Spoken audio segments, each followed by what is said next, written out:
الرحيم. السلام عليكم دمانتين كسو دواada Rad Media barnaamijkeena maanta wuxuu ku saabsan yahay caafimaadka afka ilkaha gaar ahaan ilka dawacada. Waa maxay ilka dawacadu? Ilka dawacadu waxa weeye ilko aan wali soo bixin oo ilmaha yar ilkihiisa aan wali soo bixin oo ah kuwii caruurnimo ayaa inta loogu tago halkoodii inta la jeexo ciridka ayaa laga soo saaraa. marka ilka dheeraada oo qofku leeyahay maaha ilmaha inta badan laga saaraa waa ilmo da'diisu ay u dhaxayso 6 ilaa 8 bilood inta u dhaxaysa baa ilmaha yar laga saaraa ilkahaasi ilka dheeraadana maaha ilka meel kale ka yimina maaha waa ilkihiisii oo aan wali u soo bixin inta badan ilkahaasi waa ilkaha miciyaha hoose ama sare ayaa la saaraa oo dadkeena u yaqaanaan ilka dawacada. sababaha loo saaray ilka dawacada ay ka mid yihiin hooyada oo ilmaha yar ka dareenta inuu yeesho xumad in wacagihiisa si fiican ugu istaagi waayay waxyaabaha waxa keena marka ilmaha yar ay u soo baxayaan ilkuhu waa wax dabiici ah oo jirkeena bilaadanku Ilaahay ku abuuray in ilmaha yar laga dareemo marka ilkuhu soo baxayaan xumadaas iyo inuu shuban dhaco waayo ilmaha yar marka ilkuhu soo baxayaan uu dhereerinaya dareerkaasi iyo haddaad u fiirsateen in ilmaha yari wax kasta oo dhulka yaala uu isku dayo inuu afka iskaga qabto maadaama ilkii ay u soo baxayaan marka ilkuhu soo baxayaan ilmaha yar wuxuu dareemayaa inuu soo fuurayo ciridku oo soo bararayo kadib xanuun buu dareemayaa ilmihii yara afkii ma garanayo uu kugu sheegi lahaa marka wuxuu sameeyaa inuu ama kabtii agtaala wax kasta oo ag yaala inuu isdhaxdo ku qabashada uu ku qabanayaa waa bakteeriya wuxuu dhulka ka soo qaadaya iyo virus kadibna marka bakteeriyada viruska afka gashado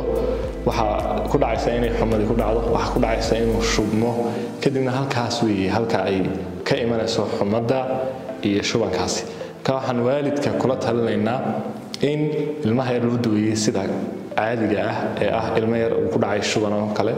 iyo ilmaha yar ee uu ku dhacay xumad oo kale in loo daweeyo dhakhaatiirta professionalka loo geeyo way dawooyin fiican u qoraan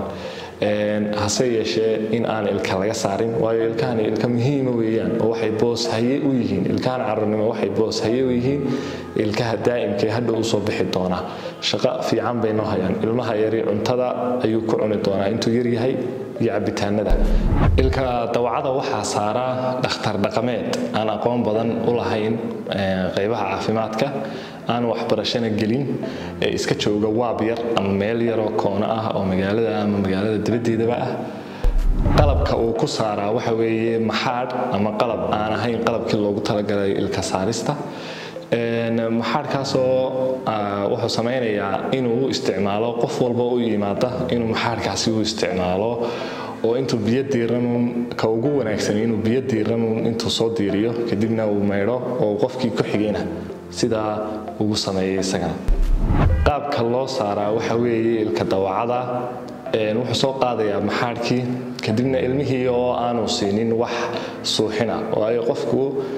dareen buu leeyahay haddii uu soo qaado wax bir ah oo uu ku qabto jirka qofku uu dareemayaa marka isagoo ilmihii uu dareemayo ilmuhuna uu yahay 8 bilood hadduu ugu bato ayuu wuxuu soo qaadanayaa maxaadkii kadibna wuxuu ku qabanayaa ciridkii si uu soo saaro iliga aan wali soo bixin isagoo si arxan darra badanka ay u sameeyaan marka qalabkaasi isticmaalaan dhibaatooyinka ay kala kulmi karaan ilmaha yari iyadoo lagu jiro marka laga saarayo ilmaha yar ilka dawacada dhibaatooyinka waxa kamid ah inuu dhiig bax badan yimaado oo dhiig badan ka baxo ilmaha yar kaasoo ku keena dhiig bax fara badan oo dabadeetana inuu suuxo ilmaha yar waxay ku keeni kartaa in uu infection ka dhasho meesha oo waxa weeye ilaa qofkii ka horeeyayna waa loogu sameeyay isagina waa loogu sameeyay infectionka waxa si raacay waliba inuu ku dhaco maybe inuu dhici karo hepatitis B inuu ku yimaado ama jaundice cadka waxa ku iman kara HIV/AIDS ka laftarkiisa waxa kale iman karta tetanus baa iman karta ilmaha yar ku dhici karo saameynta saarista ilka dawacada waxa kamid ah in ilmaha yar uu ku yimaado ilkihiisii mustaqbalka ee ahaa kuwii daa'imka ahaa inay ku yimaadaan inay ciriiri dareemaan in ay iyagoo jaban ay soo baxaan oo haaf ah waayo jugtiida soo gaadhay berigii hore markii laga saariyay kadib waxa iman karta ilkihii oo raaran oo isku raaran inay u soo baxaan waxa dhici karta inaanu iliguba soo bixin kii daa'imka ahaayo uu gudaha ku jiro oo mataqaanaa lafta dhexdeedii inuu dhex oolaado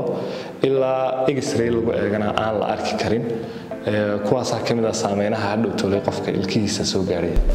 marka waxaan kula talinaynaa waalidka inay ilaaliyaan ilkaha caruurnimo oo aanay saarin wax la yidhaahdo ilka dawaco oo dheeraad inagu ahna in aanay jirin oo caadadaasi caado dhaqameed hore laga tegay ay tahay sidaasaan waalidka u soo jeedinaynaa aad iyo aad baad mahadsantihiin